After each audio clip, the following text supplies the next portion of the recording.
Welcome to footballgameplan.com, where football makes sense. I'm Tyler Mirkovich with Emery Hunt, the Czar, the playbook, bringing you our 2010 season preview for the Baltimore Ravens, coming off a 9-7 year. They made the playoffs, but the Colts owned them. But during the regular season, they struggled with inconsistencies, especially pressuring the quarterback, not usual for the Ravens. Their pass game was very inept, went down the stretch. And they took care of business, winning 3 of their last 4 games. They clinched a wild card berth, but this year the headline was upgrade the offense. They pick up Anquan Boldin. Ozzie Newsome finally gets a second chance at him after passing him in the draft. And will the defense stay consistent as it's been and get a little more juice and jolt in there with the young players, because they always draft, they love depth on defense. So can they get to the quarterback this year, which is a problem? But let's start with Cam Cameron in the offense. Joe Flacco has the looks and that persona of a Super Bowl caliber quarterback. So he's got Rice in the backfield, who had over 2,000 all-purpose yards. McGahee's still backing him up. Fullback LaRon McClain, you could talk a lot about him. But the offensive line had its struggles last year. They gave up 36 sacks.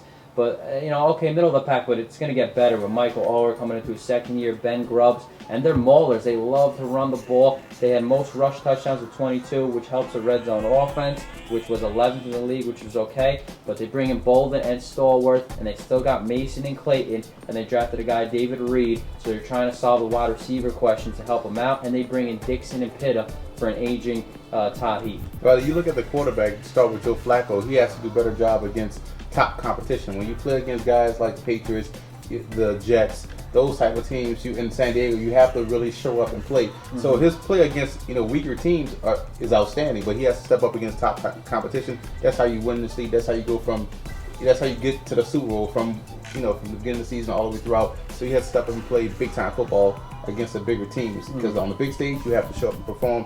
And I love the fact that they have versatility in their running back core. You look at Willis McGahee, he can play fullback or tailback if you need him to. You look at LaRon McClain, can play fullback or tailback if you need him to. And you look at Ray Rice, a guy that's a true tailback and also can line up in the slot a little bit and catch passes out of the backfield. So all backs, maybe Sands, McClain, can catch the football out of the backfield. So there's a lot of versatility in that running back group. And you mentioned those wide receivers; those guys are outstanding. Now with the addition of Boldin, right? That's the perfect Ravens wide receiver. Oh yeah, Anquan Boldin, and you get tough guy over the middle. Right.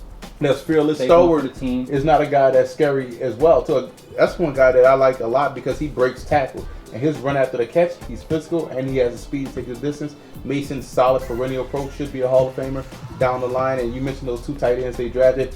Pitta, outstanding. And also Dixon from Oregon, another athletic guy.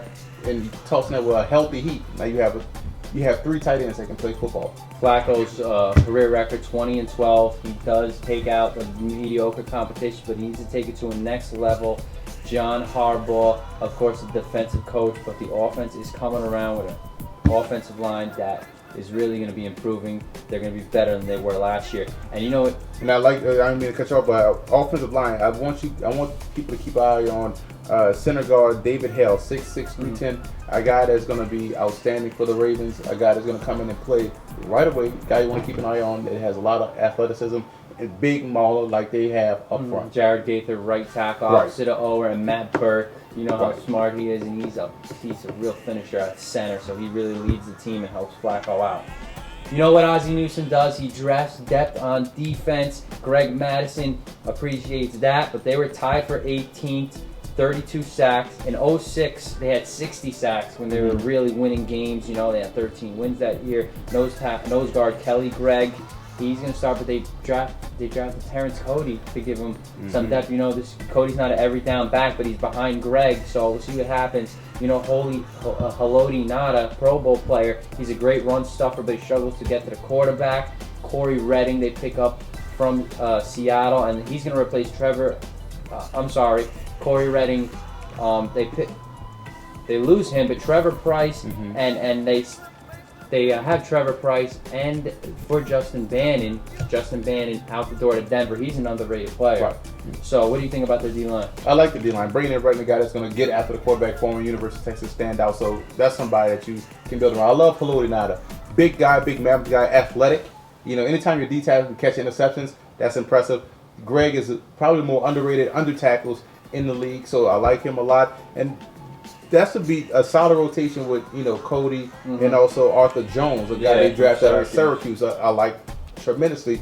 Quite underrated player out of upstate New York, but Arthur Jones, Redding, and Cody should help them provide a lot of a solid rotation on the defensive line. Linebackers, you look at Jared Johnson, plays lights out. And also, keep an eye on Jason Phillips too, a guy out of TCU. TCU is the college version of Baltimore.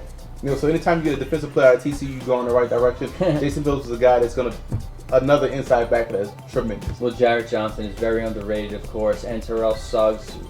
Hopefully he'll come back to his old self at outside linebacker. Paul Kruger, they drafted last year. He showed some signs, but really needs to get it going for Utah. But Sergio Kindle they draft, and this guy, they said he was a top 15 pick, and he fell out the first round. Of course, Ray Lewis on the inside. They found a gem in Donnell Ellerbe, the guy out of Georgia for a couple years. Tavares Gooden backs him up, so linebacker could come around. What do you think of Kindle? Do you think he's going to get some time Kindle's going to be a stud. Kindle's going to stay healthy. Right, if he can stay healthy, you got another stud that can come off the end. Edge rusher. You look at Ellerbe, a guy out of Georgia. You can't go wrong with Georgia linebackers. You also mentioned Ray Lewis. Ray Lewis is going to be Ray Lewis. Gooden is another guy that backs everybody up. So they have a lot of depth on their linebacker core, speed, athleticism. So the Ravens are solid in the front half of their defense. Now, the secondary is where they have problems. Oh, yeah, let's mention the secondary. This is where I think their weak spot is. They're going with the same starters as last year. That's Fabian Washington and Dominique Foxworth. Ladarius Webb will compete, and Chris Carr. So two of those four guys got to be your starter, and the other guys got to be your nickel. So that should be question marks.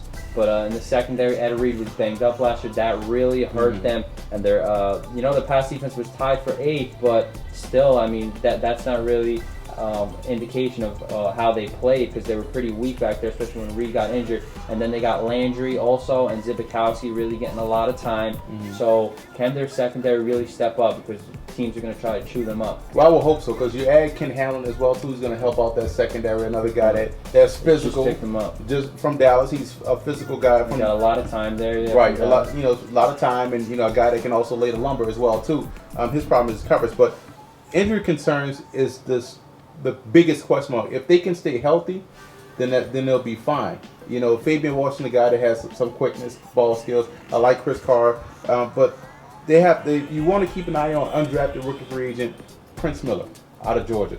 Again, you cannot go wrong with Georgia football players. Some athlete, yeah. Some athletic ability. He can also help return kicks and punts, and he also has ball skills. He reminds me a lot of Foxworth, a guy that they have already. But that's a guy you want to watch. But they need those guys back there in the secondary to stay healthy. If they're healthy for all 16 games, watch out AFC, because the Ravens are coming with that secondary. Yeah, that front seven is going to help them out also if they're healthy. But special teams coordinator Jerry Rosberg could get better, but place kicker Billy Cundiff, he's in. Punter Sam Koch is okay, but they were 20th in punt returns, but they were second in kick returns. So Parmalee and Ladarius Webb will compete for the punt return job, and Webb will also compete with Chris Carr on the punt return job. So punt return needs to be a little better. But specialist Brandon Ayabadejo, he was injured last year, and he's a great special teams guy. I would leave the special teams up to Chris Carr, and also give it up to Dante Stallworth, a guy that can return kicks and punts as well too. I would leave Webb out of it since he's coming back off injury, but Chris Carr is a guy that has some pop, and I know Dante Stallworth can also return punts. For more, visit footballgameplan.com/NFL or check out our YouTube page at youtube.com/footballgameplan.